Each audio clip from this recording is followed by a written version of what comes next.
A Zen Story, The Rat.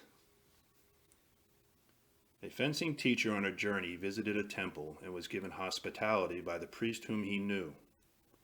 The food was served to him when he arrived, laid before him respectfully by a small boy who then sat on the other side of the room perfectly still while he ate.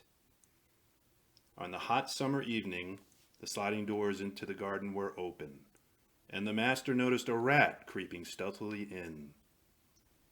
The boy sat like a statue as it passed in front of him, then suddenly lunged forward, caught it, and flung it out with one movement. The master went on eating with no remark. Next day he asked the priest, "Who is that boy?" "An orphan," was the reply, "whom we took in because no one would have him. He has no inclination to Buddhism. He is a very wild boy whose only interest is in fencing." He was thrilled to be allowed to bring your food.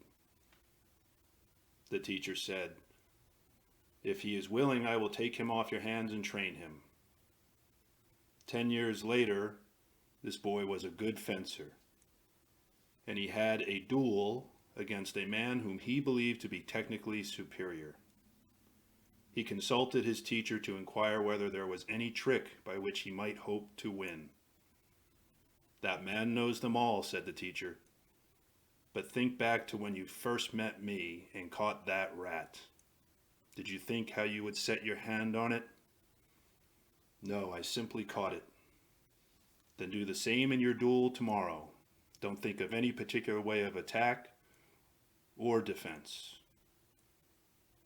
The night before the duel, you will not sleep, and neither will he. Spend the night meditating on the rat." The next day the duelists faced each other, and neither made any move for 20 minutes.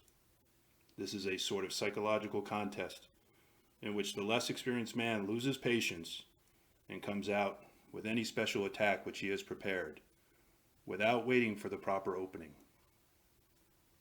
As it does not find an opening, it can be parried easily, perhaps countered. In any case, the advantage of surprise is gone.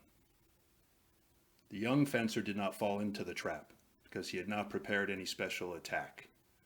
It was his opponent who lost patience and made the first attack. He parried and countered with a thrust, which is a risky move. If it succeeds, it wins right away, but if it fails, it is often impossible to recover balance quickly. He made the thrust and missed. The onlookers were expecting that he would be cut down before he could recover. But in fact, it was the opponent who fell. He said later, "When I missed, I knew he would get me before I could recover. But as I missed, I saw at his waist there was an ornament in the shape of a rat. The sword turned in my hands and skewered it, and he went down. Afterwards, when I looked, I found the ornament was not a rat after all. I don't know how the sword moved. It moved by itself."